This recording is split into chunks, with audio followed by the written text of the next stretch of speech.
भाई सभी भाइयों को राम राम नमस्कार।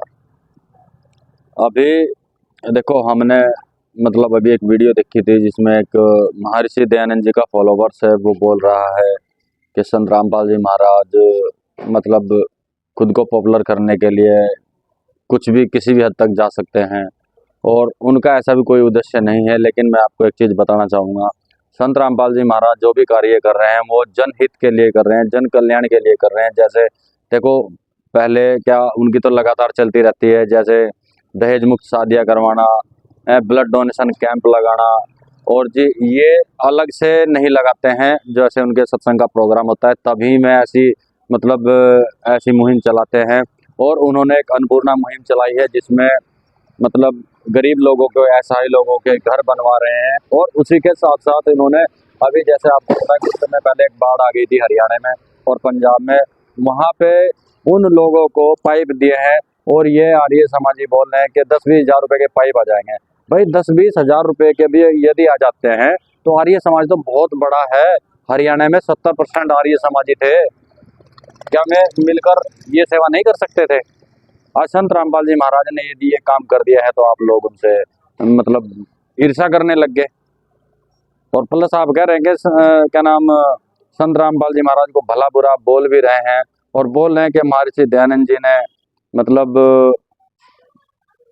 देश को आज़ाद करवाया, युवाओं को उनके अंदर एक ऐसी शक्ति पैदा करी जिससे में देश आज़ाद करने के लिए लड़े।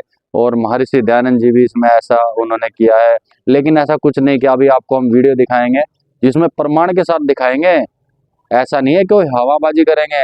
और उनके जो सामाजिक कार्य जो कर रहे हैं वो भी आपको दिखाएंगे। अभी कल की ही डेट में, जो कल 28 तारीख है, उसमें भी गांव जुलाना गांव पड़ता है हरियाणा में, वहां पे भी कल उनको किसान रक्षक रत्न सम्मान से नवाजा जाएगा। और इस कारण से ही आर्य समाज ईर्ष्या कर रहे हैं संत रामपाल जी महाराज से। मैं उनको कहना चाहूँगा, भाई आपसी मतभेद छोड़ दो, मतभेद से कुछ नहीं हाथ आने वाला। और आप समाज की दृष्टि में आप जिस पोजीशन में आप हो उससे भी आप गिर जाओगे। इसलिए आप समाज में अच्छाई फैलाएं, बुराई ना फैलाएं और बुराई को समाज से दूर करने की कोशिश करें, ताकि कोई भी आदमी हम तो भगत हैं, हम तो आपको बुरा नहीं कह सकते, लेकिन अन्य कोई जगत वाला भी आपको बुरा ना कहे, मेरा निवेदन है। और वीडियो को ज़्यादा से ज़्यादा शेयर करें।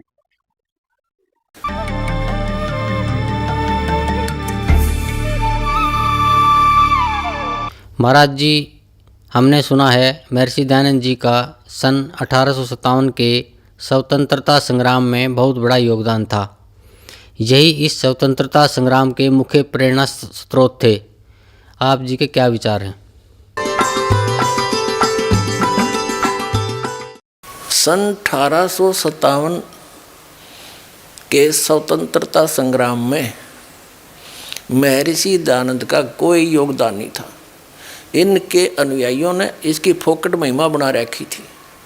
ये सन 1857 से लेकर सन 1860 तक तो इसका पता नहीं कहाँ रहा, युग गायब था, छुप गया डर के, नर्मदा तट पर जाकर कति सांस गोट गया। और बात करें ये स्वतंत्रता संग्राम में बड़ा योगदान था, ये तो भाग गया छुप के, दिखाते प्रमाण। इन्हीं के चेलों की लिखी पुस्तकों में प्रमाण अभी दिखाता हूँ। देखो, महर्षि दयानंद का सन 1857 के स्वतंत्रता संग्राम में कोई योगदान नहीं था, यो डर के छुप गया था। इन्हीं के अनुयायियों के द्वारा लिखी पुस्तकों में आपको प्रमाण करते हैं। देखिए, प्रमाण दिखाते हैं।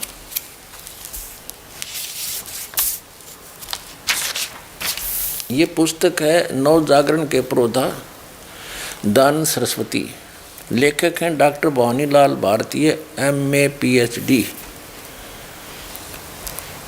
प्रोफेसर तथा अध्यक्ष, दयानंद चेयर ऑफ वैदिक स्टडीज, पंजाब विश्वविद्यालय चंडीगढ़। प्रकाशक हैं वैदिक पुस्तकालय, परोपकारिणी सभा, दयानंद आश्रम, अजमेर। और ये कहाँ से छपी है? ये प्रथम संस्करण दयानंद सरस्वती की प्रथम निर्वाण शताब्दी कार्तिक अमावस्या 2040। और यहाँ देखिए मुद्रक को, ये है वैदिक प्रकाशक है, वैदिक पुस्तकालय वही, परोपकारिणी सभा दयानंद आश्रम केसरगंज अजमेर। मुद्रक हैं सतीश चंद्र शुक्ल, प्रबंधक वैदिक यंत्रालय अजमेर। ये देखिएगा नव जागरण के पुरोधा दयानंद सरस्वती गंगा और नर्मदा के तट पर, और इसके 38 पृष्ठ से हम आपको दिखाएंगे। स्वामी दयानंद और 1857 की हलचल। स्वामी दयानंद के जीवन में ये 3 वर्ष अज्ञात अवस्था के माने जाते हैं। सन 1857 से सन 1860 तक युद्ध अज्ञात हो गया। इस अवधि में वे कहाँ रहे, क्या करते रहे आदि प्रश्नों को लेकर अनेक संभावनाएं प्रकट की गई है।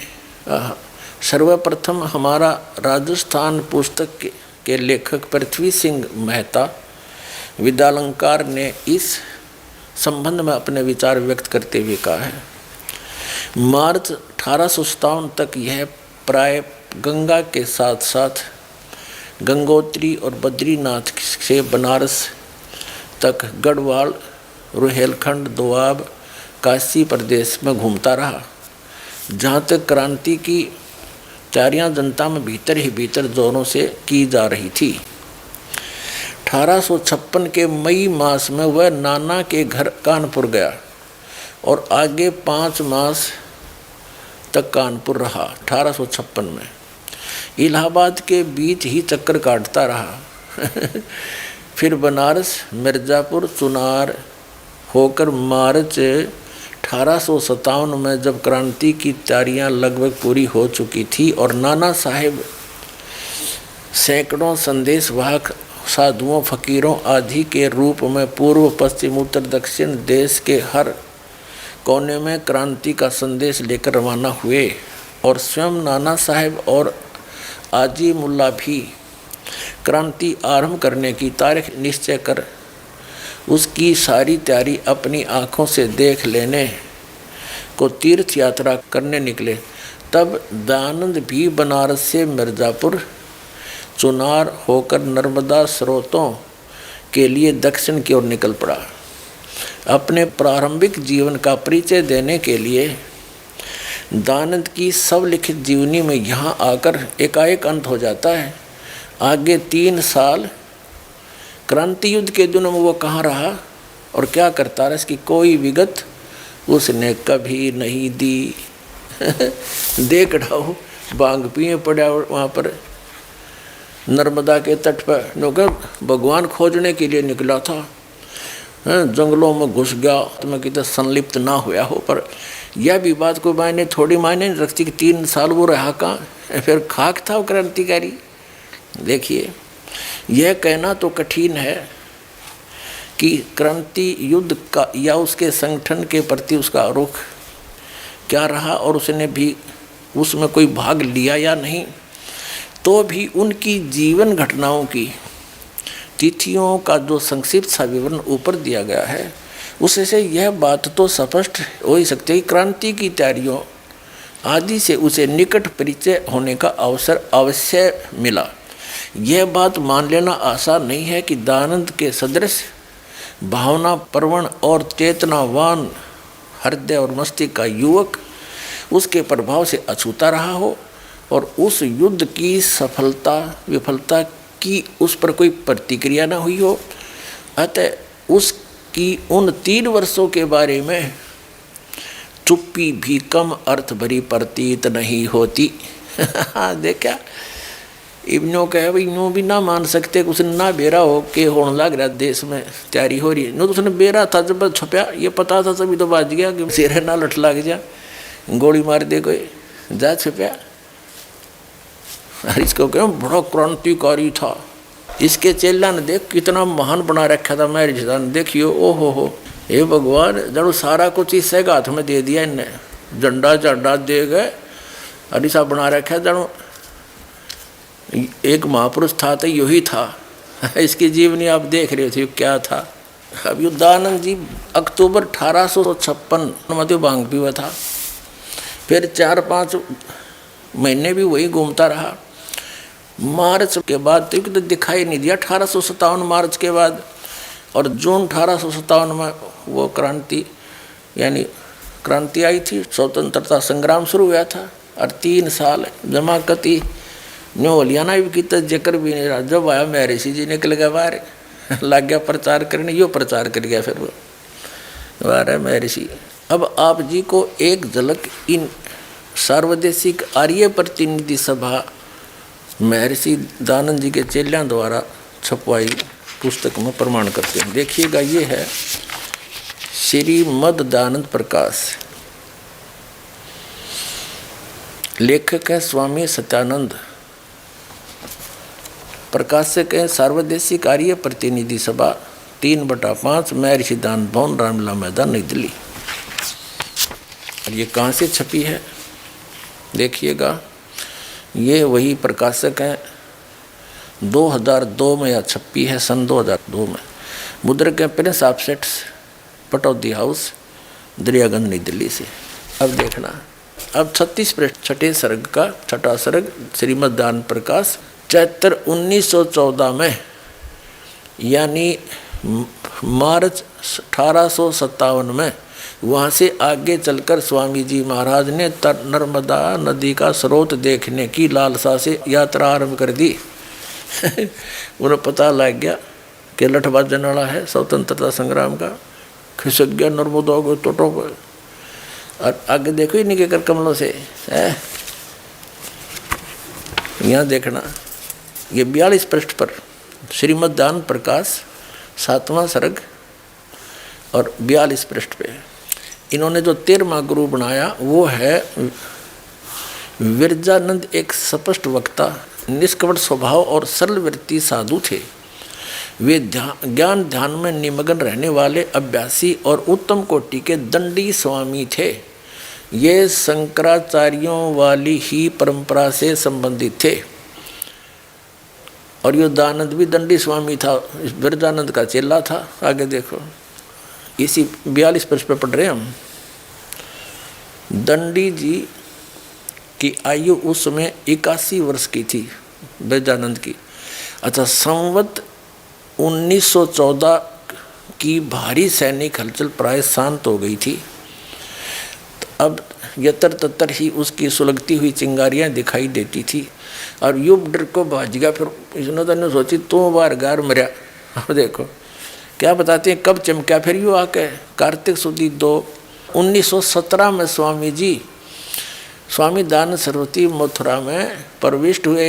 आए शेर निकल गए 1917 में। संवत 1914 के गायब संवत 1917 में आए, यानी सन 1860 में। इन्हें सोचा कति शांति हो लड़ते जब लिखूँगा बाहर नर्मदा के जंगलों में थे। वहाँ के खोज के लाया, भगवान बांध रखा था किसी ने वहाँ पर जंगलों में। फिर वेदों ने सिर पर धरे फिरे। जब ऐसे धक्के खानते भगवान मिलना था, जैसे महर्षि दयानंद ने खाए।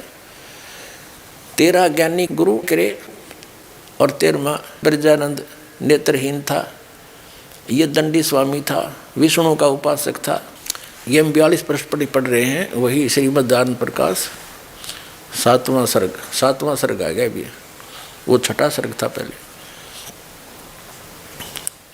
अब कार्तिक सुदी 2 संवत 1917 यानी सन 1860 में।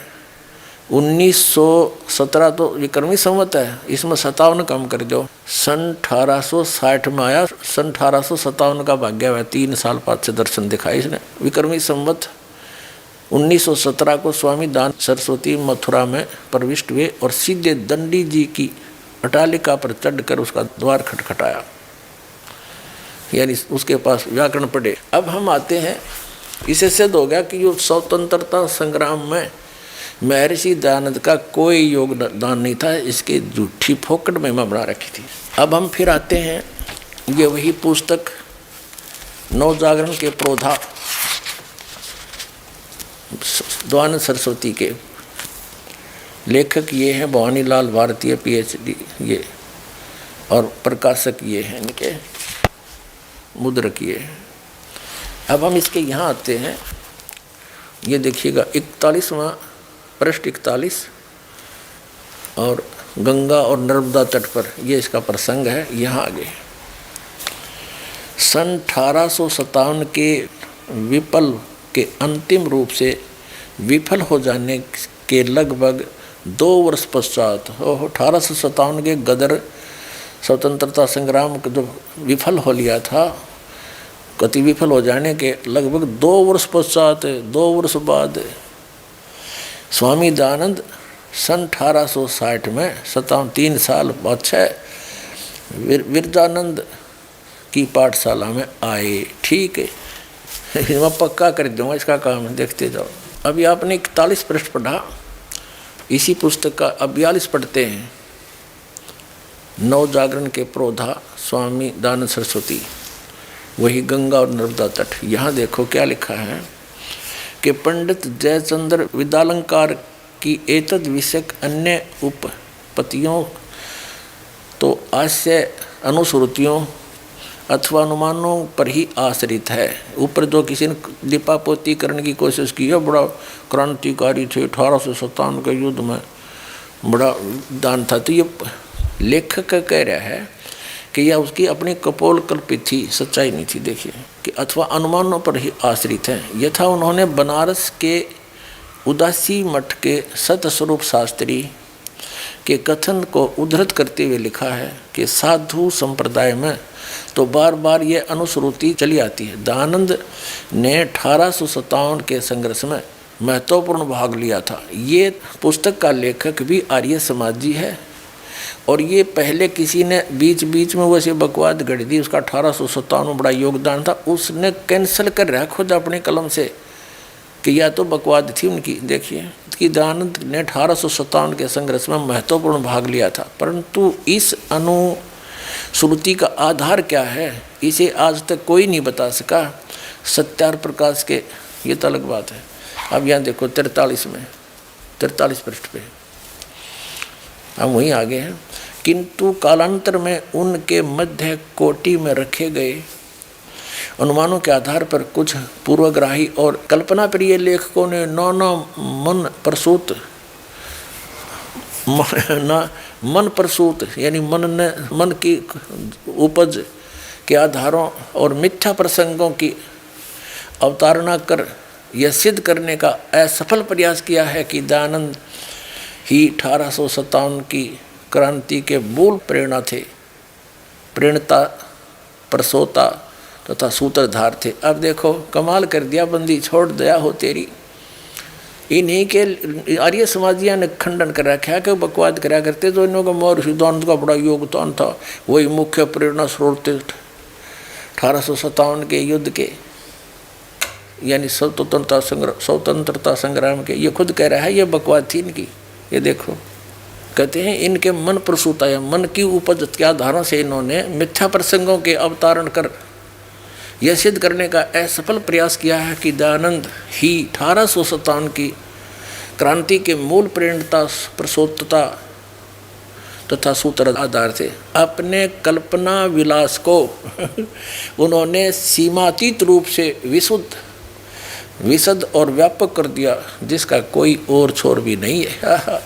अब कटाक्ष कर लेखक की इन नकली जो मिथ्या भाषण करा करते, बड़ा योगदान था स्वतंत्रता संग्राम में 1857 में महर्षि दयानंद का। ये खुद कह रहा है कि ये कपोल कल्पित थे इनके, बेमतलब की असीमित व्याख्या कर दी, बकवाद गढ़ दी, व्यापक कर दिया, जिसका कोई और छोर भी नहीं था। कल्पना प्रवण लेखकों की यह असीमित उड़ान कहाँ जाकर समाप्त होगी, इसका अनुमान करना भी कठिन है। यानी कल्पना करने वालों की अब मन कल्पित उड़ान महर्षि दयानंद 1857 का मूल आधार था। सन 1857 के स्वतंत्रता संग्राम में कहते मूल प्रेरणा स्रोत था। कहते यह इनकी मन घड़ंत, मन कल्पित उड़ान कहाँ जाकर खत्म होगी, ये बकवाद। वास्तविकता क्या है ये बताता आगे। ये तो कहना कठिन है, ये उड़ान कहाँ जाकर समाप्त होगी इसका अनुमान करना कठिन है, किंतु यह निश्चित है कि दयानंद जैसे सत्यनिष्ठ महापुरुष के चरित्र की आलोचना करते समय जिस प्रकार ही इतिहास को तथ्यों की अवगणना करने का अधिकार नहीं है, उसी प्रकार अवास्तविकता को तोड़ मरोड़ कर अतिशयोक्ति करने की छूट भी उसे नहीं दी जा सकती कि जो बेमतलब की मन गढ़ंत कहानियाँ बनाकर महर्षि दयानंद के इतिहास में लिखे हैं, वह छूट भी नहीं दी जा सकती। सन 1857 के स्वतंत्रता संग्राम में महर्षि दयानंद का कोई योगदान नहीं था। इनके अनुयायियों ने इसकी फोकट महिमा बना रखी थी। ये सन 1857 से लेकर सन 1860 तक तो इसका पता नहीं कहाँ रहा, युग गायब था, छुप गया डर के, नर्मदा तट पर जाकर कति सांस गोट गया। और बात करें यो स्वतंत्रता संग्राम में बड़ा योगदान था, ये तो भाग गया छुप के। नमस्कार सर। सत साहिब सर। सर क्या नाम है आपका? मुझे दास का नाम जगदीश दास। कहाँ से आए सर आप? सर मैं एमपी गुना से आया हूँ। संत रामपाल जी महाराज से नाम दीक्षा कब ली आपने? संत रामपाल जी महाराज जी से नाम दीक्षा 22/9/2013 को ली दास ने। संत रामपाल जी महाराज से नाम दीक्षा लेने से पहले क्या आप कोई भक्ति साधना करते थे? जी, संत रामपाल जी महाराज जी से नाम दीक्षा लेने से पहले दास ब्रह्मा विष्णु शिव जी दुर्गा गणपति एवं सभी देवी देवताओं की भक्ति किया करते थे। नव दुर्गा जी का व्रत किया करते थे, शिवरात्रि को उपवास व्रत किया करते थे और सभी तरह के सुंदरकांड किया करते थे। मंदिर में सुंदरकांड करने जाया करते थे, सभी तरह के व्रत उपवास किया करते थे। तो सर देवी देवताओं की इतनी भक्ति की, 9 दुर्गों के इतने व्रत किए, उनसे आपको क्या क्या लाभ हुए? उनसे लाभ तो कुछ नहीं हुआ। मैं मंदिर में जब सुंदरकांड करने के लिए जाते थे तो वहाँ से हम गांजा लगाना और सीख गए। वह गांजा पीते थे, गांजा पीने के बाद सुंदरकांड करते थे। इससे पहले भी हम नशा तो सभी करते थे और वहाँ से गांजे की शुरुआत और हो गई। नशा करते करते हम यहाँ तक हो गए कि मेरा वजन मात्र 46 किलो वजन रह गया था। यही भक्ति करते करते मेरे चाचा जी का सन 2011 में शांत हो गए मेरे चाचा जी। ये भक्ति करते करते मेरे मन में इस बात का एक जगह बनी रहती थी। बार बार सोचा करता था कि इस भक्ति को करते करते कि मेरे चाचा जी नहीं रहे, ये कैसी भक्ति है। वो जबकि रामायण जी भी पढ़ते थे, वो सब करते थे। तो सर फिर आप संत रामपाल जी महाराज की शरण में कैसे आए? संत रामपाल जी महाराज जी के शरण में जब मैं घर पर रहता था तो बीड़ी सिगरेट जर्दा सिपाड़ी गुटखा दारू पीना मांस खाना सभी विकार मेरे अंदर थे। मैं ताश खेलता था। कई बार मेरे पिताजी ने मेरे पैर भी पड़े हैं कि बेटा तू दारू छोड़ दे। बहुत तरह तरह से समझाया, लेकिन मुझे एक आदत नहीं छूट रही थी। उस कारण से मुझसे कोई नशा नहीं छूट रहा था। तो पिताजी ने डांट फटकार लगाई। डांट फटकार के कारण मैं गुनाह आ गया। मैंने छोटा मोटा मूंगफली का काम करना चालू किया। मूंगफली का काम करते घनश्याम जी हैं, एक घनश्याम जी राठौर हैं जो सकतपुर रोड पर रहते हैं, उनका मकान का काम लगा था। वहाँ पे हम बैठ कर गांजा पीने लगे। गांव पे गांजा पीते थे, वही गांजा गांव पे वहाँ पे पीने लगे गुना। गांजा पीने के बाद हम 10-12 लोग वहाँ पे बैठने लगे। हर रोज़ शाम को गांजा पीते थे।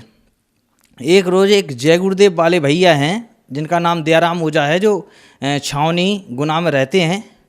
उनने एक न्युगरा के विषय में एक बात करी कि जो एक न्युगरा पे जो पाप है जो धरती में इस किसी प्राणी के ऊपर नहीं है। न्युगरा क्या होता है? कि न्युगरा वो होता है जिसका कोई गुरु नहीं है। मुझे इतना ज्ञान नहीं था कि गुरु क्या होता है क्या नहीं होता। मैंने तो वो सुना था कि गुरु नाम दीक्षा दिलवाते हैं, जो बहन भैया बना लेते हैं। गुरु जो नाम दीक्षा दिलवाते हैं वही गुरु होते हैं। मैंने यही सुना रखा था। तो इसके बाद हमारे मन में एक प्रेरणा जागी कि अपन गुरु बनाएं। गुरु बनाने पर जब एक घनश्याम जी जो राठौर जी हैं, उनके गांव पे एक राजू सेन थे। वो राजू सेन जी गांजा पीते थे बहुत जोर से। वो राजू सेन जी एक पुस्तक लाए थे, सतलोक आश्रम बरबला संत रामपाल जी महाराज जी का जहाँ हिसार जिला में आश्रम है, वहाँ से ज्ञान गंगा पुस्तक लेके आए थे। तो हमारे मन में विचार थी पूर्ण गुरु के विषय में जानने की। तो पूर्ण गुरु की वो पुस्तक लेके आए थे। तो उस पुस्तक में हमने क्या देखा कि उस पुस्तक में ब्रह्मा विष्णु शिव के माता पिता की जानकारी थी। माता दुर्गा के पति की जानकारी थी, जो हमारे अंदर कुछ कसक थी उस सभी प्रश्नों की उनकी उस पुस्तक के अंदर जानकारी थी। जब हमने वो पुस्तक हमारे पास आई तो वो पुस्तक भी पढ़ते रहे हम, और जो दयाराम जी ओझा थे उनकी जो जय गुरुदेव की पुस्तक थी हमने कुछ समय तक वो भी पढ़ी, और एक दो बार हम उनके छोटे घर पे जो सत्संग होता है उसमें भी गए। तो मैंने मेरे मन में एक धारणा बना ली कि मैं जय गुरुदेव जी से नाम दीक्षा लूँगा। लेकिन ज्ञान गंगा पुस्तक पूर्ण तरीके से और भी पढ़ी तो उसमें पाया कि ब्रह्मा विष्णु शिव के कोई माता पिता हैं। अभी तक मैंने सभी पंथों में सभी धर्म गुरुओं के मुँह एक यही सुना है कि कोई ब्रह्मा विष्णु शिव के माता पिता नहीं है, और ब्रह्मा विष्णु शिव ही सर्वेश्वर हैं, महेश्वर हैं। मन के अंदर एक कसक जगी। कसक क्या जगी, पहले तो मैं जो पुस्तक लाए थे भैया उनसे नाराज हुआ, उनसे कहा कि आप कहाँ से लाए हो ये पुस्तक, आपने कैसे बना ली, क्या कर लिया, तुम ब्रह्मा विष्णु शिव के माता पिता बताते हो, तुम तो नास्तिक हो। जब ये गुस्सा करते करते उनने कहा भगत जी आप पुस्तक अगर आपको बुरी लग रही है हमारी हमको दे देना, कोई हमने आपसे पैसे नहीं लिए हैं, आप एक बार उस पुस्तक को पढ़ें।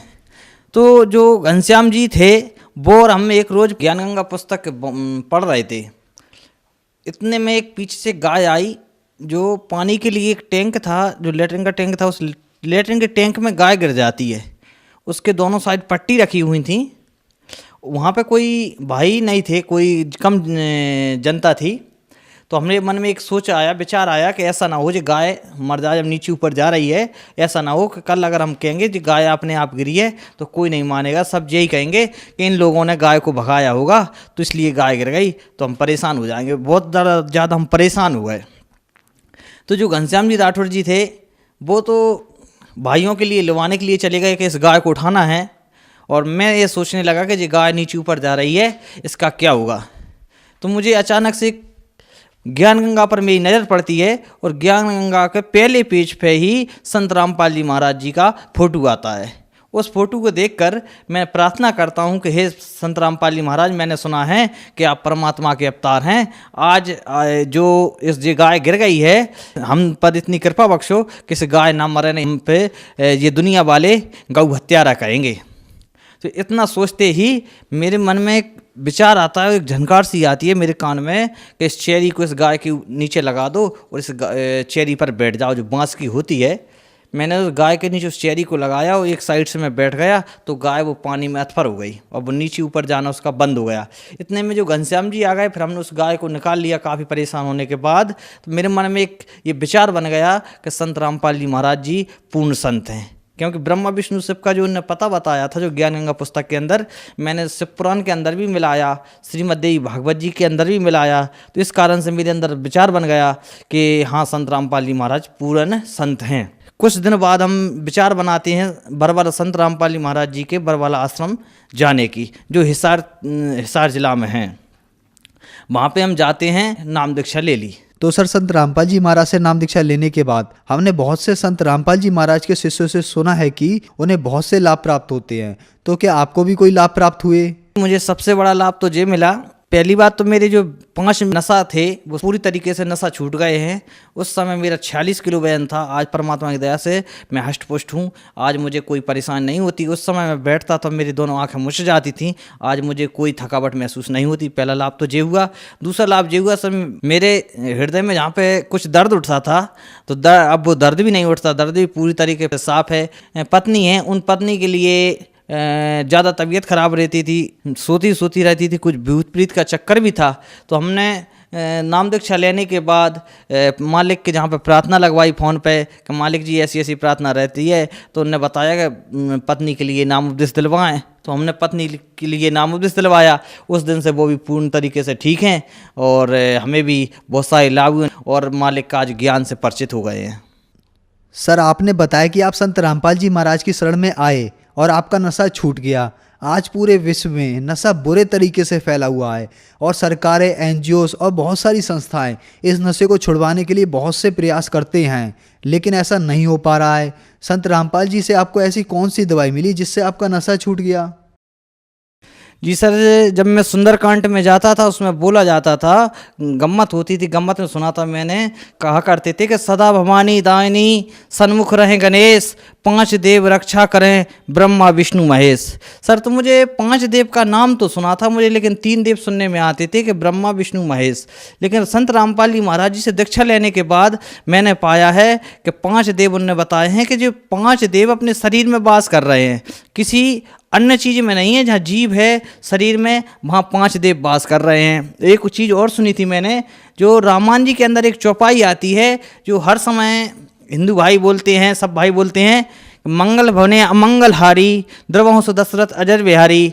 तो मैं एक मन में एक विचारधारा बनाता था कि इसका क्या अर्थ बनता है, लेकिन मुझे संत रामपाल जी महाराज जी की दया से प्राप्त हुई जानकारी के अनुसार उन्होंने समझाया कि मंगल यानी शुभ, भवन यानी शरीर, ये शुभ करने के लिए शरीर मिला है और इससे अमंगल कार्य कर रहे हैं। अमंगलहारी द्रवहंसो, जिसने ये शरीर दिया है, दशरथ जिसने 10 इंद्रियां हैं साथ में, दशरथ अजर बिहारी, वे परमात्मा खुद आपको लेने के लिए आएंगे।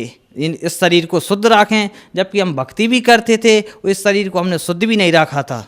आज पूर्ण संत रामपाल जी महाराज जी की दया से कोई बीड़ी सिगरेट जर्दा सुपारी को हाथ भी नहीं लगाते। जो संत रामपाल जी महाराज जी मंत्र देते हैं सदग्रंथों के अनुसार, उन मंत्रों में इतनी शक्ति है कि उन मंत्रों के जाप करने से आसानी से सभी नशा छूट जाते हैं। और जो संस्था हैं और धर्मगुरु हैं, इनके पास ना तो ऐसी कोई शक्ति है, ना ऐसा कोई मंत्र है सदग्रंथों से प्रमाणित जिससे कोई नशा छूट सके। एक संत रामपाल जी महाराज जो 4 वेद, 6 शास्त्र, 18 पुराण, 11 उपनिषद से ज्ञान दे रहे हैं, उनके मंत्रों में इतनी शक्ति है, उनके मंत्र जाप करने से सभी नशा विकार पूरी तरह से छूट रहे हैं। तो सर, जो भक्त समाज आज आपको देख रहा है, आप उन्हें क्या संदेश देना चाहोगे? वैसे सर, मैं संदेश देने वाला होता तो कोई नहीं हूँ, लेकिन मैं अपने आप में एक विचारधारा बनाता हूँ, सोचता हूँ कि जिस तरीके से संत रामपाल जी महाराज जी की शरण में आने से मेरे नशा विकार छूट गए हैं, भारत की युवा पीढ़ी आज पूरी तरह से नशे की तरफ चल रही है। भारत की युवा पीढ़ी को मैं एक संदेश देना चाहूँगा कि संत रामपाल जी महाराज जी का ज्ञान समझें। जो आज संत रामपाल जी महाराज पूरे विश्व के धर्म गुरुओं को ज्ञान चर्चा के लिए आमंत्रित कर रखा है, उनकी पुस्तकों को पढ़ें। पुस्तक पढ़ने के बाद अपना नशा विकार छुटाएं और इस भारत को विनाश की तरफ बढ़ने से रोकें, और संत रामपाल जी महाराज जी की शरण में आएं और उनसे नाम दीक्षा लें और अपना कल्याण करवाएं। सर, संत रामपाल जी महाराज से नाम दीक्षा कैसे ले सकते हैं? जो टीवी पे कई चैनलों पे सत्संग आ रहा है संत रामपाल जी का, उन चैनलों पर पट्टी आती है, पट्टी में नंबर आते हैं संत रामपाल जी महाराज जी के नाम दीक्षा केंद्रों के, नंबर से जानकारी लेकर नाम दीक्षा ले सकते हैं। एक पूर्ण संत रामपाल जी महाराज जी हैं जो आज शास्त्र के अनुकूल साधना बता रहे हैं, नहीं सभी धर्मगुरु अपने ज्ञान गोटी लगा के जनता को ठगने का कार्य कर रहे हैं। और इस कबीर परमात्मा ने एक वाणी बोली, उसमें कहा है, कलयुग कठिन है संत न चीने कोई, और कामी क्रोधी मस्खरा तिनका आदर होए। आज संत रामपाल जी महाराज शास्त्र के अनुकूल साधना बता रहे हैं तो लोगों को कड़वा लग रहा है, लोगों की धर्मगुरुओं की काली कमाई मारी जा रही है, इसलिए कड़वे लग रहे हैं। लेकिन संत रामपाल जी महाराज एक उपकार का कार्य कर रहे हैं, इसका पता सभी भारत के समाज को कुछ आगे चल के पता चलेगा, जब ये भारत विश्व में एक नाम अपना रोशन करेगा नशा विकार छोड़कर। धन्यवाद सर। सत साहेब।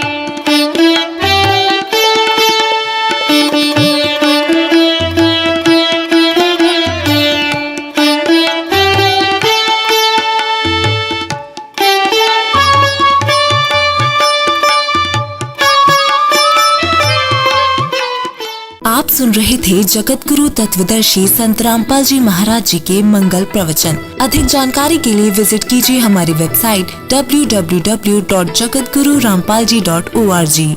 संत रामपाल जी महाराज जी के शुभ आशीर्वाद से पूरे विश्व भर में 500 से भी ज्यादा नाम दीक्षा केंद्र हैं, जिन पर संत रामपाल जी महाराज जी द्वारा ऑनलाइन निशुल्क नाम दीक्षा दी जा रही है। अपने नजदीकी नाम दीक्षा केंद्र का पता करने के लिए संपर्क करें 8222880541।